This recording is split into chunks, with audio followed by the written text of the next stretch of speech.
नमस्कार, मैं राजेंद्र देव। हिंदू राष्ट्र पर बढ़ी रार, ओवैसी का बड़ा प्रहार। बाबा धीरेन्द्र शास्त्री ने हिंदू राष्ट्र पर महासंकल्प लिया है। हिंदू राष्ट्र की मांग तेज हो रही है, वहीं इस पर सियासत भी जोरदार हो रही है। एक तरफ तो हिंदू राष्ट्र के संकल्प के लिए धार्मिक महाकुंभ चल रहा है, यज्ञ हो रहे हैं। धीरेन्द्र शास्त्री ने तो इतना तक कह दिया कि जिसको सनातन हिंदू राष्ट्र से दिक्कत है वो दूसरे देश जाएं, जिस पर अब AIMIM प्रमुख असदुद्दीन ओवैसी ने बड़ा पलटवार किया है। उनका कहना है कि इस देश का कोई मजहब नहीं है, देश के संविधान को कैसे दरकिनार किया जा सकता है। आज इसी पर चर्चा करेंगे, लेकिन उससे पहले ये रिपोर्ट।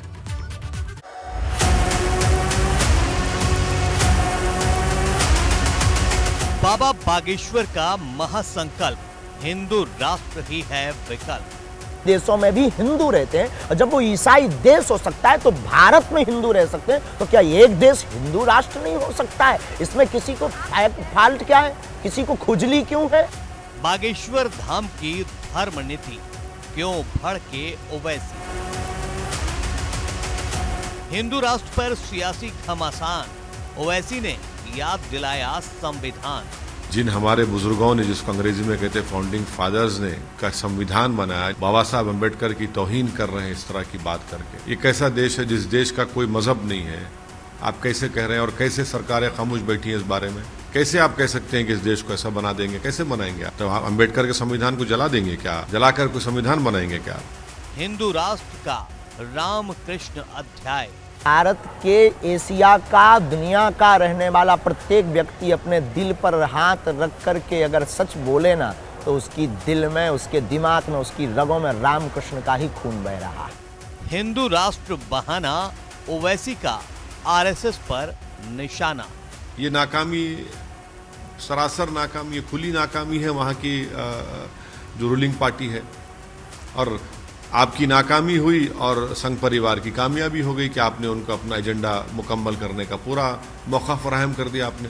हम तो समझ रहे थे कि चीन का नाम लेने से डरते भारत के प्रधानमंत्री, अब तो इनका भी नाम लेने से डर रहे हैं। जो कुछ गुजरात में हुआ वो कौन डिनाई कर सकता है? और फिर सरकार ने क्यों बैन किया उसको अंग्रेज़ों के बनाए हुए कानून के तहत?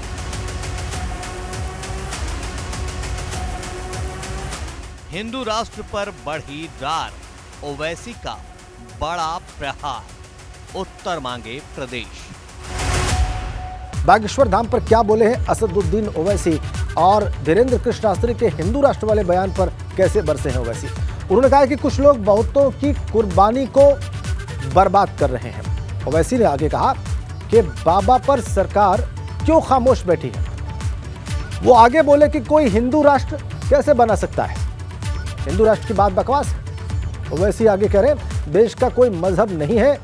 ओवैसी ने यह भी कहा कि इस देश में संविधान है, और बोले कि देश संविधान से ही चलता है। ये असदुद्दीन ओवैसी का कहना है।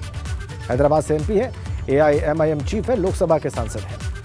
अब अपने मेहमानों से आपका परिचय करवाएं। हमारे साथ भारतीय जनता पार्टी के प्रवक्ता हैं राकेश त्रिपाठी इस वक्त हमारे साथ जुड़े हुए हैं। समाजवादी पार्टी जो कि अपोजिशन पार्टी है, उसके प्रवक्ता है मनोज यादव, वो भी हमारे साथ कनेक्ट हैं। AIMIM जिसके चीफ हैं असदुद्दीन ओवैसी, और जिनका बयान अभी हम आपको दिखा रहे थे, उसके प्रवक्ता मोहम्मद फरहान भी इस वक्त हमारे साथ जुड़े हुए हैं। और धर्मगुरु राजू दास जी भी हमारे साथ जुड़ेंगे। इसके अलावा मुस्लिम धर्मगुरु साजिद रशीदी भी हमारे साथ जुड़े हुए हैं। आप सभी का बहुत बहुत स्वागत ABP गंगा पर। और बात की शुरुआत जो है वो मोहम्मद फरहान से करनी चाहेंगे, जो कि AIMIM के प्रवक्ता हैं। उन्हीं के नेता के बयान से इस चर्चा को हम आगे बढ़ा रहे हैं, शुरू कर रहे हैं। तो मोहम्मद फरहान, असदुद्दीन ओवैसी ये तो कह रहे हैं कि रूलिंग पार्टी की नाकामी है, ऐसा कैसे बोलने दिया जा रहा है, लेकिन आगे वो कुछ नहीं बता रहे हैं कि फिर वो क्या करने वाले हैं, आप लोग क्या करने वाले हैं अगर आप लोगों को इतनी दिक्कत है तो।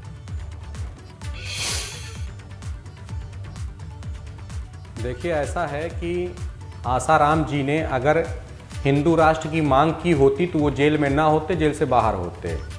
जो गलती आसाराम जी ने की है वही गलती, क्या नाम है, लोग जो संत हैं और वो दोहराना नहीं चाहते। इसलिए बागेश्वर धाम वाले जो बाबा हैं वो अपना हिंदू राष्ट्र की मांग करके इसके आड़ में अपना तमाम जाल बट्टा चलाना चाहते हैं।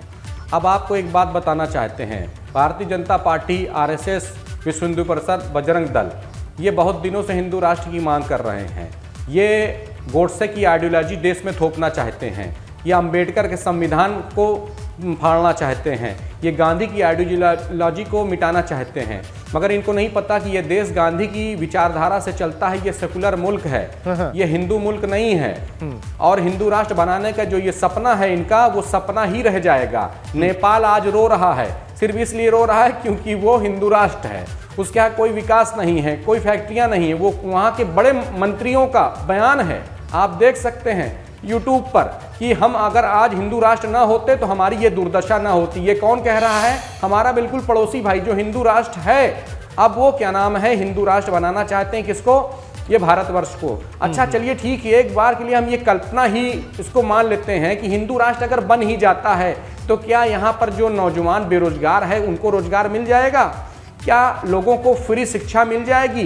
क्या लोगों को अच्छा, क्या नाम है मैं समझ गया आपकी बात। का इलाज फरहान मिलेगा? साहब, अब मेरी बात ये सुनिए। आप संभव कर सकते हैं। आप ये कह रहे हैं कि अगर हिंदू राष्ट्र बन हाँ, भी हाँ, जाए तो बिल्कुल क्या सुनूंगा, सर। बेरोजगारों को रोजगार मिल जाएगा? लेकिन आप ही लोग आरोप लगाते हैं कि बेरोजगारी अभी भी है, तब जबकि हम सेकुलर है, बेरोजगारी आप ही के आरोपों में सही है। बहरहाल जो आपने सवाल पूछा है भारतीय जनता पार्टी से, उस पर हम भारतीय जनता पार्टी से ही उत्तर लेंगे। राकेश त्रिपाठी हमारे साथ हैं और वो भारतीय जनता पार्टी के प्रवक्ता हैं। त्रिपाठी जी, स्वागत है आपका फिर से एक बार। आरोप आपने सुन लिए, चर्चा आपको मालूम है। मुझे लगता नहीं कि मुझे इसमें कुछ कहकर समय नष्ट करने की आवश्यकता है। मैं चाहता हूं कि आप इस पर अपना रिस्पॉन्स दें। देखिए, मोहम्मद फरहान ने अगर मदरसे में दीनी तालीम के साथ साथ अगर कुछ और भी पढ़ाई की होती, मसलन भाषा के विषय पढ़े होते, हिंदी, अंग्रेजी, संस्कृत पढ़ी होती, तो शायद इस प्रकार की सोच, इस प्रकार के वक्तव्य आज वो नहीं रखते। हिंदू राष्ट्र शब्द की पहले व्याख्या समझ लीजिए। हिंदू शब्द क्या है, इसके मायने क्या है, राष्ट्र शब्द क्या है और इसके मायने क्या है। जब तक इसके मायने आप स्थूल रूप में ऐसे ही समझेंगे, ऐसे ही गड़बड़ी आपसे होती रहेगी और आपको नेपाल दिखता रहेगा और पाकिस्तान नहीं दिखाई पड़ेगा। हिंदू राष्ट्र का मतलब कोई थियोक्रेटिक स्टेट करने का, बनाने का नहीं है। हिंदू राष्ट्र का मतलब कोई मजहबी देश बनाने का मतलब नहीं है। हिंदू शब्द को समझने के लिए आपको जस्टिस जेएस वर्मा का 1995 का सुप्रीम कोर्ट का फैसला पढ़ लेना चाहिए, और नहीं हो तो डाउनलोड करके इंटरनेट से पढ़ लीजिए, वरना मुझे बताइए, मैं भेज दूंगा आपको।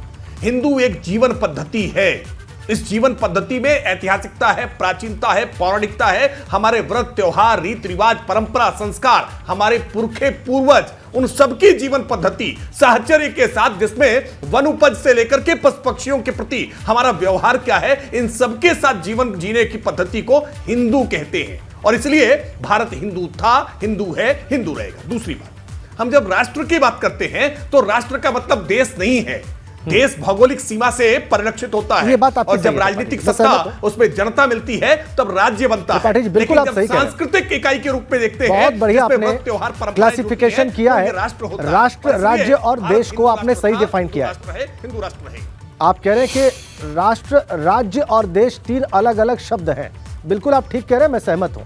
एक कल्चरल आइडेंटिटी वाली बात है, एक भौगोलिक सीमा की बात है, दूसरा राजनीतिक सीमा की बात है। मैं सहमत हूं। राकेश जी, मुझे लगता है हमारे तमाम दर्शकों के लिए भी आपकी ये बात मायने रखती है। मैं इस बात को खुल के कहना चाहता हूं। लेकिन राकेश त्रिपाठी, सवाल यहां पर दूसरा है। सवाल ये है, जिस पर मुझे लगता है मोहम्मद फरहान या बहुत से लोग अपनी बात कह रहे हैं, वो ये है कि अगर भारत सांस्कृतिक रूप से हिंदू राष्ट्र था, है और रहेगा, तो फिर इसको घोषित करने की बात क्यों आ रही है बार बार? मैं मानता हूं कि घोषित करने की जो लोग बात कर रहे हैं, उनको भी एक बार पुनर्विचार करना चाहिए अपनी इस बात पर, इस मांग पर। हिंदू राष्ट्र घोषित करने जैसी कोई आवश्यकता मैं नहीं मानता हूं। मैं मानता हूं कि ये एक वक्तव्य हो सकता है टीवी चैनलों पर ब्रेकिंग खबर चलाने के लिए, लेकिन सच ये है कि भारत सनातन समय से हिंदू राष्ट्र था, हिंदू राष्ट्र है, और जब तक इसके मूल्य इसके साथ हैं, तब तक इस मूल्यों के साथ भारत हिंदू राष्ट्र रहेगा। इसको कोई नहीं तोड़ सकता है। और इसीलिए बात कही जाती है ना कि तमाम देशों की हस्ती मिट गई, लेकिन कुछ बात तो है कि हस्ती मिटती नहीं। यहां पर यही मूल्य है, सदियों रहा है दुश्मन जिन्होंने दौरे भारत जहां को हमारा। आज एक भारत जी, श्रेष्ठ जी। भारत बना रखा है। जी और जी जी जी त्रिपाठी जी, बिल्कुल। महंत राजू दास जी को, महंत राजू दास जी को मैं चर्चा में लेके आता हूं। और जी, इस हिंदू राष्ट्र में एक बात बस राजेंद्र जी एक बात और जोड़ दूं, और इस हिंदू राष्ट्र में किसी मुस्लिम के लिए कोई खतरा नहीं है, किसी ईसाई के लिए कोई खतरा नहीं है, किसी पारसी यहूदी के लिए खतरा नहीं है, बल्कि सबका साथ सबका विकास, यही हिंदुत्व की अवधारणा है। ठीक। महेंद्र राजू दासी, मुझे लगता है कि राकेश त्रिपाठी जी ये कह रहे हैं कि हिंदू राष्ट्र को घोषित करने की बात जो लोग कह रहे हैं वो ऐसे ही बयान है ब्रेकिंग न्यूज बनाने के लिए। इस पर आपकी क्या टिप्पणी है राजू दास जी? हमारे तमाम दर्शक देखना चाहेंगे। बहुत स्वागत है आपका। बहुत बहुत साधुवाद, बहुत बहुत आभार, धन्यवाद आपको, आपने इस महत्वपूर्ण विषय पे हमको रखा। हिंदू राष्ट्र कोई तगमा नहीं है कि पहना दिया जाए। हिंदू राष्ट्र कोई प्रशस्ति पत्र नहीं है कि हम किसी से ले लें। हिंदू राष्ट्र की अवधारणा समानता, सामंजस्य, सर्वे भवन्तु सुखिनः सर्वे सन्तु निरामया, विश्व बंधुत्व, वसुदेव कुटुंबकम के साथ कार्य करना, काम करना, यह हिंदू राष्ट्र की परिकल्पना है। पहली बात, भारत हिंदू राष्ट्र था, हिंदू राष्ट्र है और रहेगा। क्यों रहेगा, क्यों था, मैं 1 मिनट लूंगा, ज्यादा समय नहीं लूंगा जी। बहुत वक्ता बोलने के लिए हैं आपके चैनल पर। मैं सभी को जय सिया राम करता हूं और हनुमान जी महाराज की तरफ से मंगल कामना करता हूं कि मंगल ही मंगल हो, यह आशीर्वाद। हिंदुस्तान है और हिंदुस्तान में जिस प्रकार से धर्म के नाम पर देश का बंटवारा होता है, हिंदुस्तान और पाकिस्तान, फिर भी आज हम इसको भारत माता और भारत देश कहते हैं। लमसम 75% लोग भारत माता ही कहते हैं, भारतीय देश कहते हैं। 25% ऐसे लोग जो हिंदुस्तान बोलते हैं। भारत माता कीजिए, ये हिंदुस्तान है। हर व्यक्ति ये भाव होता है। इसलिए ये भाव है क्योंकि धर्म के आधार पर देश का बंटवारा होना गलत था, गलत था, गलत था। नंबर 2, आज देखिए जब धर्म के आधार पर देश का बंटवारा होता है, उस समय में मुसलमानों की जनसंख्या 6 करोड़ होता है। उस समय में पाकिस्तान में हिंदुओं की जनसंख्या 3 करोड़ होती है। आज पाकिस्तान में 0 बराबर हो गया और हिंदुस्तान में 40 करोड़ मुसलमान हैं, IAS हैं, PCS हैं, साइंटिस्ट हैं, डॉक्टर हैं, राज्यपाल हैं, राष्ट्रपति हैं, उपराष्ट्रपति हैं, सारे पद उनके पास हैं, सदन में हैं, मंत्री हैं, मिनिस्टर हैं। लेकिन आज पाकिस्तान की स्थिति क्या है? वो एक वो जो कट्टरपंथी देश है, उसका स्थिति क्या है? तो हम सहिष्णु तभी तक हैं जब ये हिंदुस्तान सनातन परंपरा वाला देश है। राजू दास जी, बिल्कुल। मनोज यादव जी, राकेश त्रिपाठी कह रहे हैं कि भारत हिंदू राष्ट्र था, इसका मतलब ये थोड़ा कि हम कोई थियोक्रेटिक स्टेट होने जा रहे हैं। इस बात से तो आप सहमत होंगे? नहीं, बिल्कुल। जिसकी संख्या जितनी अधिक है तो जाहिर सी बात है उस धर्म के लोगों का प्रभुत्व रहेगा, उस धर्म के लोगों की आचार विचार, रहन सहन, खान पान, संस्कृति, सबका बोलबाला रहेगा। इसमें किसी तरीके का कौन वो है। लेकिन अभी महंत जी है कोई राजू दास जी, उन्होंने कहा पाकिस्तान का नाम लिया, मुझे थोड़ा सा बचकाना बयान लगा। भारतवर्ष के कई करोड़ की आबादी पूरे विश्व पे राज कर रहे हैं। कैसे? मॉरिशस एक देश है जहां भारतीय मूल के लोग राष्ट्रपति हैं, प्रधानमंत्री हैं। फिजी है, फिजी में भारतीय मूल के लोग राष्ट्रपति हैं, प्रधानमंत्री हैं। अमेरिका जैसे राष्ट्र में उपराष्ट्रपति भारत के मूल के लोग हैं। आइए इंग्लैंड पे आइए, इंग्लैंड ब्रिटिश में भी भारतीय मूल का व्यक्ति प्रधानमंत्री। जितना पूरा विस्तार हिंदुत्व का, हिंदू मूल के लोगों का हुआ। अरे शांत रहिए, बीच में ज्ञान मत दीजिए, हमको मालूम है। आप अपना ज्ञान आप अपने पास रखिए, हमें मालूम है। नहीं, जो जाति, जो धर्म पूरे विश्व में, मैं आपकी बात समझ गया। मनोज यादव जो आप जो कह रहे हैं, आपका उदाहरण जो है वो हमको भी बोलने आता है। बिल्कुल, आपका उदाहरण जो है यादव जी, वो बात भी बोलने आता है। तुलना कर रहे थे धर्म के आधार पर तुम लोगों ने देश की बंटवारा कर दिया। नहीं, धर्म के, एक सेकंड, ठीक, नहीं, धर्म के आधार पर तुम लोगों ने देश को बांट दिया। धर्म के आधार पर जम्मू कश्मीर में क्या हुआ? जम्मू कश्मीर में क्या हुआ? जम्मू कश्मीर में क्या किया? नहीं, जम्मू कश्मीर में आप लोगों ने क्या किया? आप देखो झारखंड में क्या हो रहा है। नहीं, ये विषय है।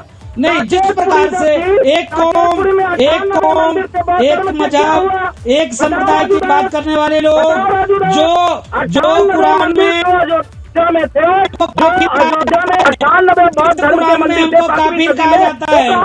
जिस कुरान में हमको काफिर कहा जाता है, बौद्ध हमारा है, अच्छा, इससे क्या होगा? हमारा है। इस आवाज में इस तरीके से हनुमानगढ़ी के मुख्य द्वार पे, यादव जी, मैं आप लोगों के पास बाद में आता हूं। साजिद रशीदी जी को चर्चा भगवान में बुद्ध लेकर की मूर्ति लगी हुई है। किसी की आवाज असल में साफ नहीं जा रही, किसी की आवाज साफ नहीं जा रही है, इस तरह से चर्चा नहीं हो पाएगी। एक बार साजिद रशीदी जी को लेके आते हैं। साजिद रशीदी, राकेश त्रिपाठी ये बात कह रहे हैं, महंत राजू दास ये बात कह रहे हैं कि भारत में मुसलमान सभी बड़े पदों पर हैं और हिंदू राष्ट्र का कतई ये अर्थ नहीं है कि भारत कोई धार्मिक राज्य होने जा रहा है, कोई थियोक्रेटिक स्टेट होने जा रहा है। ये तो था, ये तो है और ये रहेगा भी।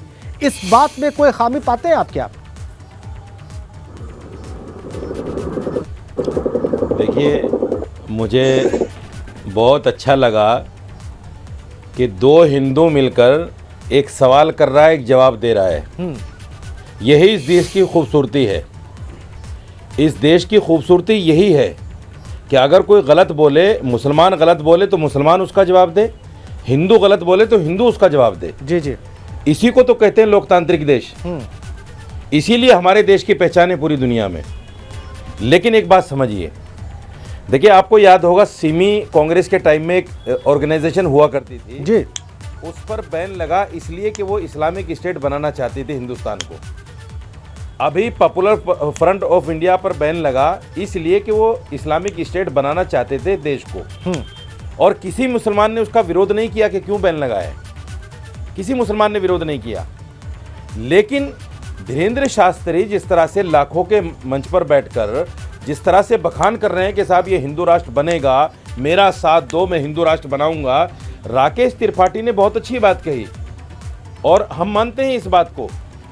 ये तो सही है, लोकतंत्र में जिसके सर ज़्यादा होते हैं जिसके पास, उसी की जीत होती है, इसमें कोई दो राय नहीं है, सरकार उसी की बनती है।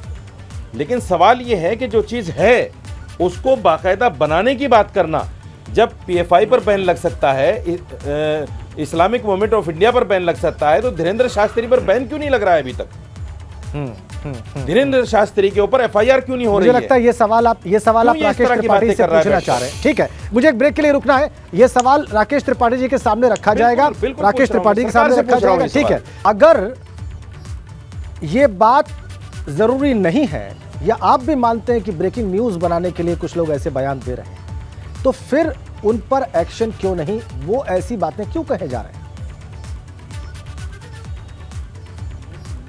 देखिए, मौलाना साजिद रशीदी ने सवाल उठाया कि सिमी पर बैन क्यों हुआ, PFI पर बैन क्यों हुआ। मुझे लगता है मौलाना साजिद रशीदी जानते हैं, लेकिन जानबूझ करके बड़ी कुटिलता के साथ इस तरह के सवाल रखते हैं। इसलिए बैन हुआ क्योंकि वो अलतकैया करके, वो जिहाद करके, काफिरों का कत्लेआम करके इस दारुल हरब को दारुल इस्लाम में बदलने का प्रयास कर रहे थे।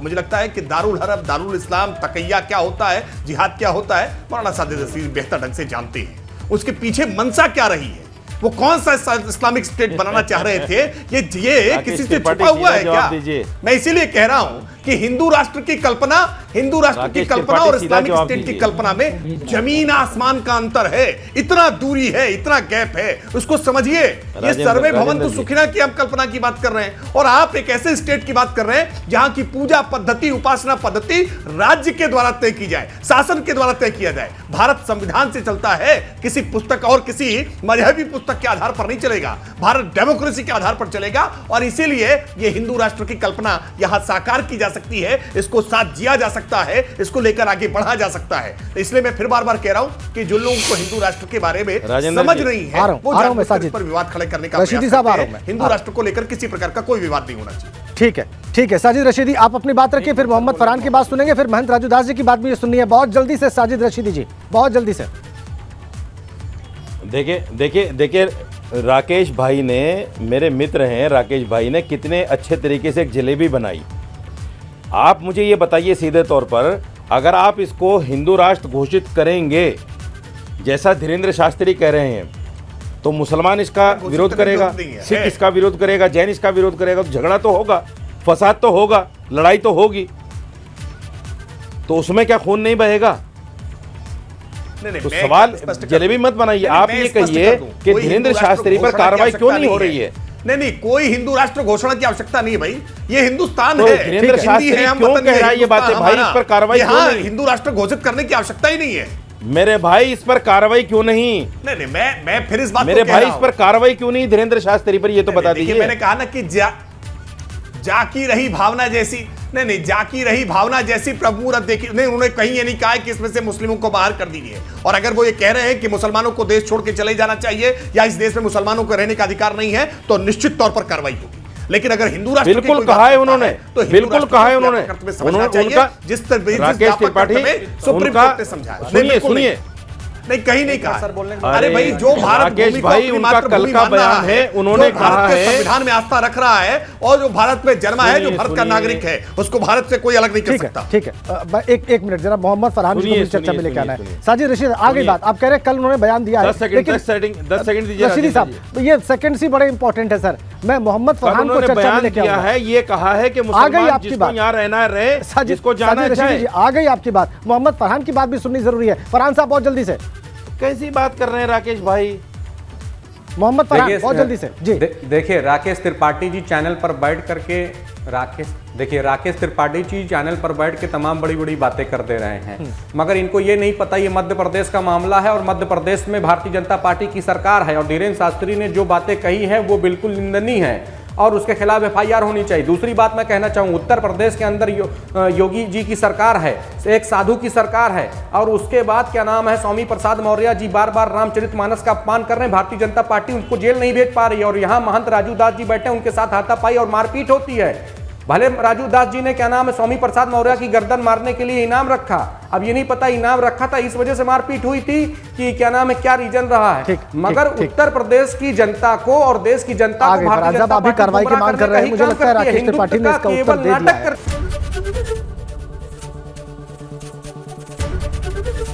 ABP गंगा, खबर आपकी, जुबान आपकी।